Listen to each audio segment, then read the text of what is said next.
Brian, how are we doing today? Great. Yourself? We're doing awesome. Good. Doing awesome. We got two guests with us today. We have joining us in the podcast room, the Vice President of Crop Protection and Seed for Premier Ag, Mark Canary. Good morning.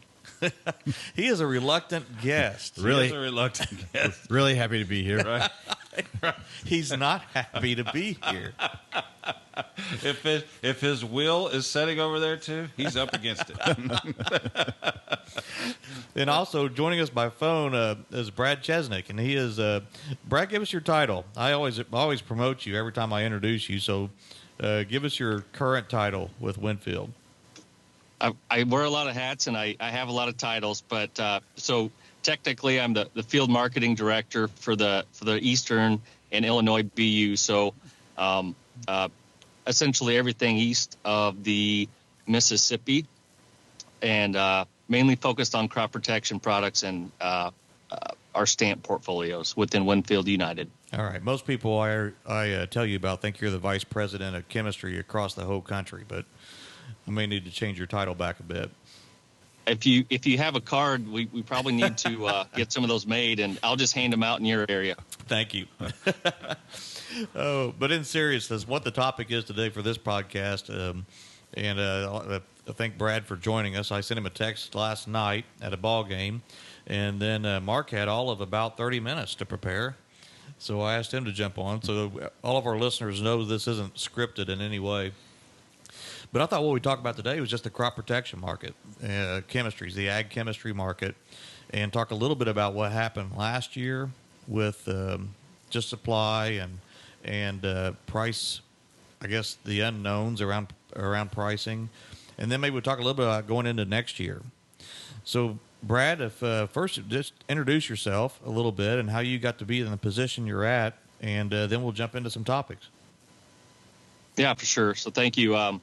So, my history and background has been mainly in crop protection. I worked with Legacy Monsanto for a few years and joined the WinField United team in 2009, working in some of our from the logistical side and from a sales role as an account manager for a few years. And then when this role was expanded within WinField United in 2020, I joined our team of field marketers across the U.S. There's 6 of us, and it was great timing because, as we all know, when COVID began, I guess that was kind of a tipping point on a lot of nuances to not just our industry, but most industries. So a lot of price volatility, and a lot of that stemmed from the supply chain issues we have and all of the domestic and international product that we have moving through our industry created some pinch points, also some pricing concerns, and honestly, the supply piece was the main focus I've had for the last 12 to 24 months, just because price was not as important and supply has kind of been king recently. So that's kind of my background, and that's what I've been helping Premier Ag and WinField United with for the last 24 to 30 months or so. Yeah, and you work really closely with Mark, our Vice President of Crop Protection and Seed. So, Mark, introduce yourself and tell us a little bit about yourself and how you got here today, other than me stopping in your office first thing this morning and seeing if you'd join us. Yeah. So I started out back in '85 with Johnson County Co-op. So I've been through 3 different companies now through mergers and different things. So started out working as branch manager there, doing operations, went into sales. In 2000, started running a division. So I've worked with fertilizer, seed, chem, operations, managing, account managers, all that kind of stuff through the years. So with the mergers and the growth of Premier Ag, I ended up was just working mostly in CPP and seed today. And then I guess for growers, when we talk about crop protection chemicals for fields, and for our listeners that may not be familiar, we spray a lot of chemistry on fields to help control weeds or insects or fungal diseases. And farmers' questions will be like, what happened, and how is it today, and when's it going to get better? So, Brad, I guess can you tell us a little bit about how we got into the supply point? We did explain the supply and pricing issue that we got into going into the fall, if we can remember back that far, of gosh, I guess it was just 21, wasn't it, Mark? Right. Yeah. So, Brad, what kind of happened with some of the global disruptions in active ingredients? Yeah, so we have had, and it's been a trend, right? It didn't just happen overnight. I mean, there's been an upward trend in the crop protection market. Price appreciation has happened probably, 3 out of the last 4 years. Everything is on the upswing. A lot of it has to do with just the cost to move product. I mean, a lot of our technical material comes from overseas. We've all seen the situations in China with, flooding, and then now we have drought where, their hydroelectric plants are unable to let their country run out of capacity that allows them to produce as much product. So that creates an issue. We had the Olympics thrown in there in China. A lot of the Asian market has driven the cost of goods. From the tech perspective, we obviously formulate most of it domestically, but that's driven a lot of, the price variability. You see the port issues we have where, you have a quarantine and at a port that's highly involved with shipping technical over or even unloading it on our side of the ocean. You get a port shut down for 6 to 10 days. It creates problems, right? Creates a bottleneck. And then on top of that, okay, once we get it here, how do we truck it, right? We have an increased cost of fuel. We've had issues with trucking, across not just ours, but multiple industries on, how if we have enough drivers, do we have enough trucks? Our cost to serve and even the suppliers and WinField United has felt the pressure. So have our owners and the retailers and, growers too, right? They have to, they have additional cost and just getting the crop on and off the field. So that's driven a lot of it. The supply chain has. And then when we have shortages, when we have plant breakdowns, things like that, that creates, another issue where we have to look at an alternative product that maybe could have not been our first choice. Sure. And then that second choice product, inherently has pressure where, everybody's looking for perfect example, glyphosate, right? Everybody felt the glyphosate crunch last fall. So what happens? Everyone goes to the next AI for grass control. So then that created a crunch on clethodim. And obviously we felt pressure on that. Now I feel like the glyphosate piece is starting to loosen up. Maybe not with some of the other companies now that we heard this week that may not be making anymore or are not making anymore. But it's just a lot of dynamics of moving parts around, the suppliers and the cost to serve and the cost to produce. Yeah. Well, Mark, you took all this information and so not many folks know what you have to do to take the supply plan and then on allocated products where there's only so much to go around. What did you do to try to figure out how we're going to take what we have and get it allocated out to equitably and fairly to all the growers? Well, going into last year was so much different than previous years because of all the allocations. And so, number one, the decision was made last year going out of the 21 season that we weren't returning a lot of product back to distribution. We were going to carry everything we could into the new year because we knew shortages were coming, allocations were coming, prices were going up and so forth. So we carried all we could. Now, that's not a big portion of what we needed. So then we just start working with basic manufacturers and the reps as they come in and try to learn what those allocations are, how we work through those, get them in the right place, and hopefully they're there at the right time. But we had very little control over that. We could look at sales histories and inventories and look at what we needed where, What we weren't certain of is when we were going to get those things. So we started talking about Plan B, Plan C, and some of those kind of things, and started ordering products along those lines. Probably knowing we're going to be oversupplied going into the season if everything shows up, but everything's not going to show up. So that was the first hurdle. Can you, Mark? Can you explain a little bit about how? I mean, we used to we would buy prepay chemistry, and then we kind of knew what our costs were going to be going into. Well, we didn't know, right? Yep. So what changed? Can you explain a little bit about how the pricing dynamics that you and Brad had to work through? What wasn't, I mean, supply was the first challenge that we had, and getting products and allocations and all that kind of stuff. Pricing was the next challenge. Last year, for the first year, really, since I've been doing this, we went into our prepay season, which is typical prepay season for all retailers, that December, January timeframe. We went into that season not fully understanding cost of product. A lot of product last year for the first time, manufacturers decided they weren't going to lock things in basically based on a program because of the volatility in the marketplace and their cost, but they're going to price it on date of delivery. And if you don't know when date of delivery is, you don't know what your cost is or blended cost of all that product. So we had some in, we had more coming, we had more ordered and didn't know when it was going to get there. So no way of knowing cost going into our prepay season. So we made some assumptions.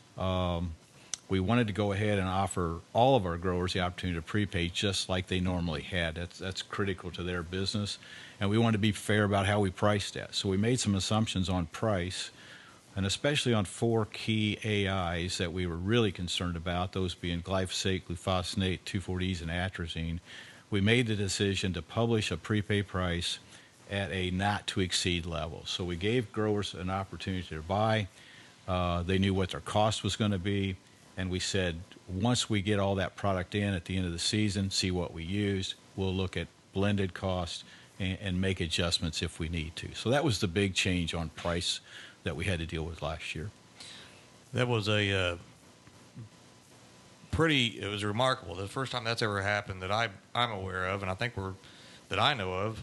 I don't know of any other company that did this, but what you basically did was come out with hey, we think this is as high as it's going to be, and if it's not, we'll take care of you. Right. And then, so when we got through the season, we set it July 15th. We went back and looked at those AIs.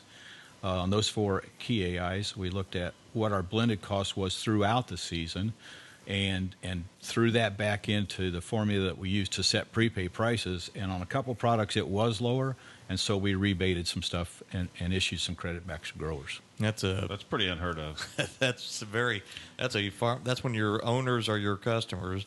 You get special treatment. I mean, that's the kind of trust that our growers have in us. Yeah, we built not only plan A's and B's, but sometimes C's and D's, and there was just an absolute nightmare to try to keep track of things that would show up and things that wouldn't, and stuff that for the casual listener, things that have to be sprayed before the crop comes up out of the ground that didn't show up till midsummer that we had already substituted out of. Then we get product in that at that point in time was too late in the season to even use. So the planning last year, if you could call it that, it was more of the coping than the planning. I think we're giving Mark flashbacks here. He's trying to put this behind us. Yeah, exactly. We'd rather not go through that again. Yeah, for sure. Well, Brad, with that idea, what's coming? What's looking at the industry coming up? I mean, we're to put a timestamp on this. We're approaching mid-October, 2022. What's 23 looking like? Man, Sal, I wish I had a crystal ball. Well, we paused there to let you fill that up. We were ready. I can shake my magic 8 ball, I guess, if that'll give me the answers. I can't promise they'll be right. So what we've seen in the past, I didn't touch this one, but I mean, some of the force majeures we've seen with production, we can't assume just because tech and product is available that there's not some inert ingredient that won't show up.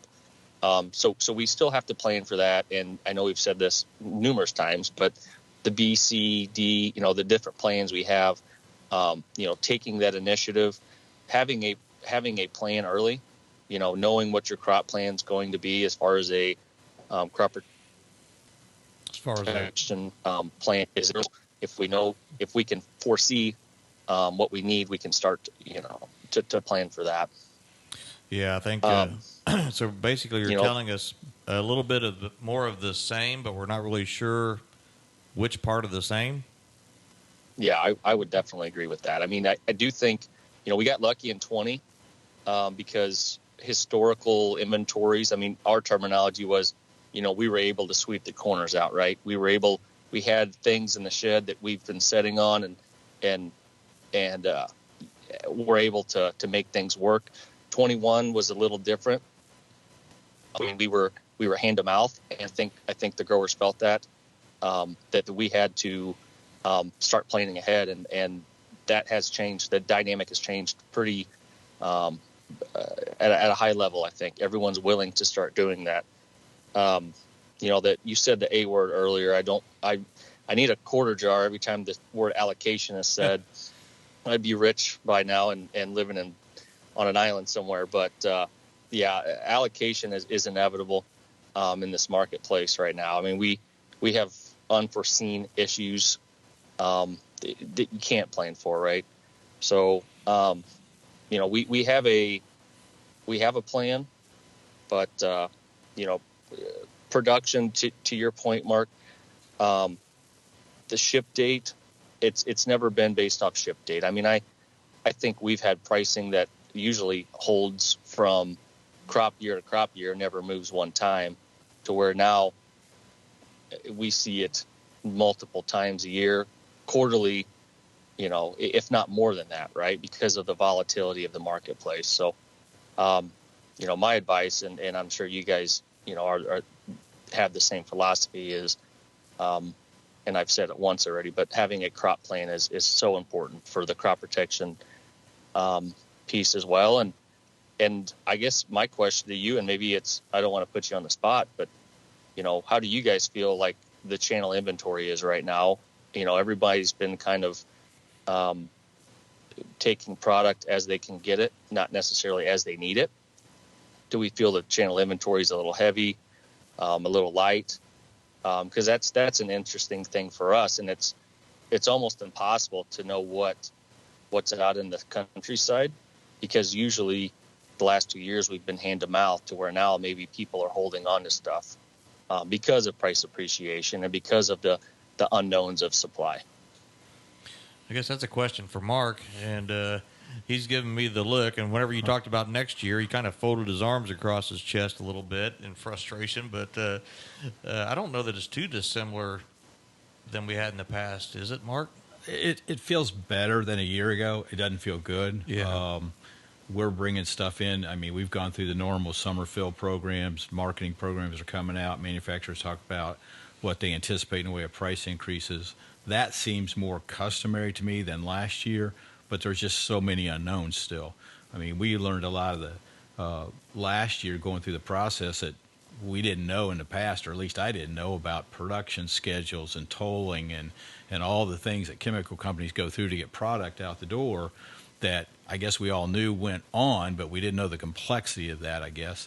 And so it feels better going into this year. We're taking product as we can get it, and right now it seems to be flowing pretty good. Even pricing doesn't seem to be as volatile, but we're only one disaster away from the thing, going back to maybe where we were. Natural gas situation in the European countries is going to be one of the key drivers, I think, for chemical production. Yeah. Well, I think what I get out of this call is that it's never been more important to be aligned. If you're to be a grower, this is a shameless plug for Premier Ag, I think, but it's never been more important to be aligned with a reliable supplier.